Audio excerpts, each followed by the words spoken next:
मीरा भाईंदर में विकास हो, हमारे क्षेत्र में विकास हो। इस वजह से मैं हंशु कुमार पांडे के साथ में हूं। धर्म की राजनीति देखो, अगर मैं मुसलमान होने के बाद में अगर धर्म की राजनीति करता हूं और वो हिंदू बटेगे, कटेगे, लुटेगे, अगर ये भाषण देते तो उनमें और मेरे में फर्क क्या रह जाएगा? क्या मैं भी एक मुस्लिम को वोट दूं, वो अपने वाले को वोट देंगे? हमको ऐसी राजनीति नहीं चाहिए। हमको वो राजनीति चाहिए जो शिक्षा हो, स्वास्थ्य हो, विकास हो। हमको उस तरीके की राजनीति चाहिए। हमको धर्म की राजनीति नहीं चाहिए। जय हिंद। मैं हूं इब्राहिम, आप देख रहे हैं सत्य शोधक नंबर 1। आज हमारे साथ में मौजूद जो फारूक खान जी हैं और इनसे हम आज के वक्त की जो राजनीति चल रही है उस विषय में कुछ इनसे बात करना चाहेंगे। जिस तरफ 3 मशहूर दिग्गज नेता लोग जो मानी जानी हस्ती है वो आपस में मुठभेड़ कर रहे हैं, लड़ रहे हैं, वहीं जो है चौथे नंबर पे हंशु कुमार पांडे जी हैं, वो भी अपनी गाड़ी को दौड़ा रहे हैं और उनको दौड़ाने में कहीं ना कहीं ऐसे कार्यकर्ता लोग जो है वो भी साथ दे रहे हैं। आइए हम इनसे ही जानते हैं कि हंशु कुमार पांडे जी को आखिरकार नया नगर के अंदर में हो, पूरे मीरा भाईंदर के अंदर में, नया नगर के अंदर में आप एक पहचान दिला रहे हो, हंशु कुमार जी से लोगों से मिला रहे हो, लोगों को हंशु कुमार पांडे जी से लोगों को मिला रहे हो, तो ये जो सारी चीजें हैं आखिरकार आपको ऐसा क्यों लगा कि हंशु कुमार पांडे ही जो है हमें आमदार चुन करके लाना चाहिए? सर जी, पहले तो मैं एक बात बताना चाहता हूं कि हंशु कुमार पांडे जी किसी नाम के मोहताज नहीं है। ये कोई नया चेहरा नहीं है। ये हंशु कुमार पांडे एक ब्रांड है। 3 बार के नगर सेवक रह चुके हैं महानगर पालिका में ये, और 1 बार के सभापति रह चुके हैं। रही बात इनको सपोर्ट क्यों कर रहे हैं, हम सपोर्ट इसलिए कर रहे हैं कि पिछले 3 बारों में जो आमदार हमारे यहाँ पे आए उन्होंने कोई भी काम नहीं किया। अगर आप माजी आमदार के भाषण सुनोगे तो उन्होंने कहा कि 15-20 सालों के अंदर यहाँ पे ना कोई कॉलेज बना था, ना कोई हॉस्पिटल बना था, सिर्फ भ्रष्टाचार ही हो रहा था। ये उनका भाषण है ये। और सारे लोगों को पता है कि पिछले 5 सालों में क्या हुआ है। सिर्फ जातिवाद हुआ है, उसके अलावा कोई काम नहीं हुआ है। भ्रष्टाचार हुआ है और जातिवाद हुआ है, इसके अलावा कोई काम नहीं हुआ है। मैं मेरा आपसे एक रोक करके सवाल करना चाहता हूँ कि मुजफ्फर हुसैन मुस्लिम कम्युनिटी से आते हैं, आपका भी नाम फारूक खान है, आप मुजफ्फर हुसैन जी को सपोर्ट कर सकते थे, आपने हंशु कुमार जी को क्यों चुना? सर, मैं मुसलमान हूं, मुस्लिम हूं और मैं एक देश का नागरिक भी हूं, इस महाराष्ट्र का शहरी भी हूं और मीरा भाईंदर का भला चाहता हूं। मीरा भाईंदर में विकास हो, हमारे क्षेत्र में विकास हो। इस वजह से मैं हंशु कुमार पांडे के साथ में हूं।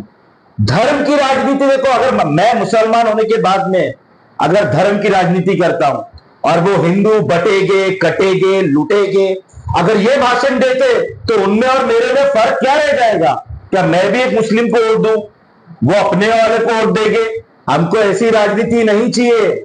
हमको वो राजनीति चाहिए जो शिक्षा हो, स्वास्थ्य हो, विकास हो। हमको उस तरीके की राजनीति चाहिए। हमको धर्म की राजनीति नहीं चाहिए। रही बात किसी को सपोर्ट करना या नहीं करना, तो हमने सारों को देख चुके हैं। नया नगर जिस क्षेत्र में रहता हूं मैं, उस क्षेत्र में पिछले 40 सालों से कांग्रेस का राज है। क्या हुआ है आप सबको पता है। नया नगर में ना भाजी मार्केट है, ना कोई अच्छा अस्पताल है, ना कोई अच्छी शिक्षा है, कुछ नहीं है। अगर ये कहते हैं कि हम आमदार नहीं थे, तो भैया आप आमदार भी थे, 2 बार के एमएलसी रह चुके हो आप, फिर भी विकास नहीं हुआ है, शून्य के बराबर है। विकास जो हुआ है सारी दूसरी जगहों पे हुआ है। अगर आप ये कहते हैं कि मैं मुसलमान होने के बाद में किसी मुसलमान को सपोर्ट करूं, तो ये मेरी फितरत में नहीं है। मैं विकास को, सच्चे विकास को सपोर्ट करना चाहता हूं। मेरा आपसे एक सवाल है कि जिस तरह से आज के वक्त की राजनीति जो चल रही है वो एक धर्म की राजनीति कह सकते हैं कि चल रही है।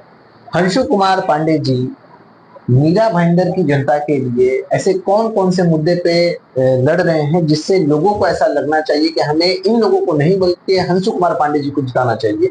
उनके ऐसे कौन कौन से मुद्दे हैं जिससे लोगों को लगे कि नहीं, हमें एक नया चेहरा चुनना चाहिए? सर, हमने सारों पे आजमा लिया है। हमने जो भी 3 जो आप बड़े बड़े नाम गिना रहे हो, हमने सारे इन तीनों को आजमा चुके हैं। अब हमें कोई एक ऐसा चेहरा चाहिए जो क्लियर छवि वाला हो। अंशु कुमार पांडे एक ऐसे छवि के इंसान है, एक ऐसे ऐसे छवि के नेता है जो 3 बार के कांग्रेस के नगर सेवक रह चुके, 1 बार सभापति रह चुके स्टैंडिंग कमेटी के, लेकिन एक भी चार्जेस नहीं है उनके ऊपर, एक भी आप एफआईआर नहीं गिना सकते उनके ऊपर। ये एक ऐसे क्लियर छवि के नेता है। उसके अलावा वो एक बहुत अच्छे बिजनेसमैन है। उनको कोई पॉलिटिक्स से पैसा कमा के अपना घर नहीं चलाना है। अगर आप देखोगे पिछले 15-20 साल पहले जो आप तीनों गिना रहे हो, उसमें से एक जो बड़े नेता है आज की तारीख में, उनकी क्या थी, उनकी संपत्ति कितनी थी और आज कितनी है उनकी संपत्ति। 2019 में गीता मैडम जी की संपत्ति, अगर आपको पता होगा, उन्होंने अपने एफिडेविट में दिया है 70 करोड़ रुपया की, 70 करोड़, और आज की तारीख में 400 करोड़। तो ऐसा कौन सा धंधा है भैया, 5 साल के अंदर 400 गुना बढ़ जाएगी। तो ये सब करप्शन का पैसा है। हाईवे का करप्शन होता है, रिजर्वेशंस का करप्शन होता है, और भी बहुत सारे करप्शन है। ये प्रशासन पूरी तरीके से इन नेताओं के हाथ में है।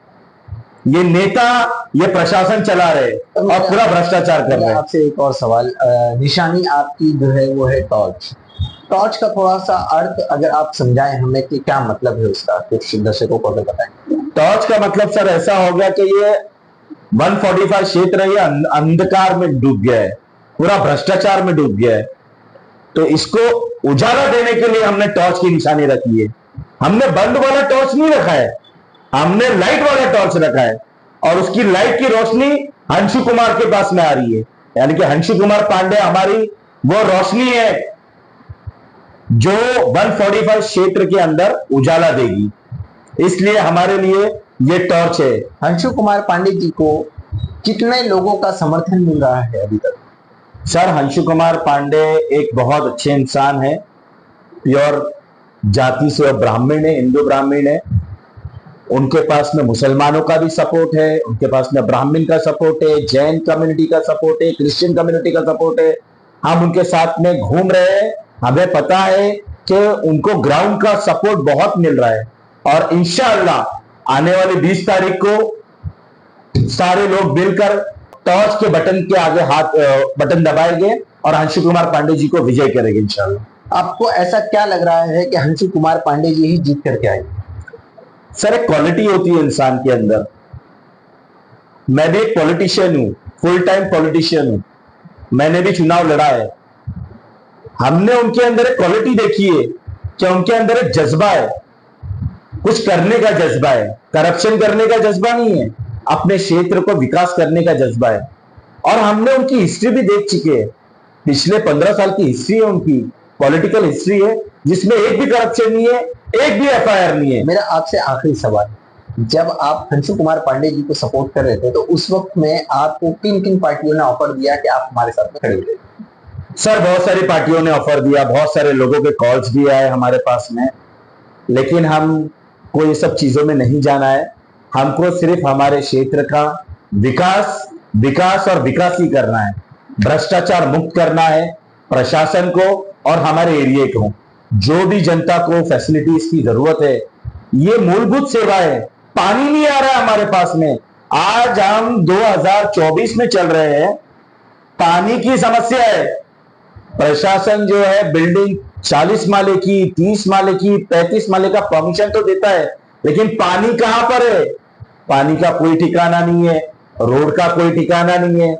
तो हमको ये भ्रष्टाचार खत्म करना है, इसलिए हमको ऐसे नेता की जरूरत है जो काम करे, भ्रष्टाचार नहीं करे। बहुत बहुत शुक्रिया हमसे बात करने के लिए। ये थे फारूक खान जी, जिन्होंने हमें अंशु कुमार पांडे जी के बारे में बताया है।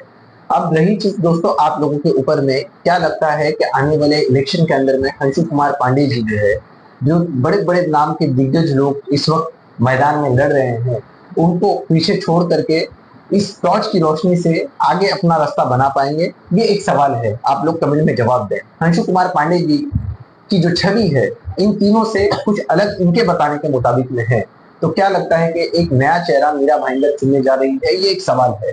आप लोगों को क्या लगता है कि अंशु कुमार जी के जो वादे हैं वो क्या आमदार बनने बाद पूरे करेंगे? आप लोगों की राय फारूक खान जी पे क्या है, अंशु कुमार पांडे जी पे क्या है, कमेंट करके जरूर बताएं। वीडियो अच्छा लगा तो इसे दूर तक पहुंचाएं। मैं इब्राहिम, जय हिंद, जय महाराष्ट्र।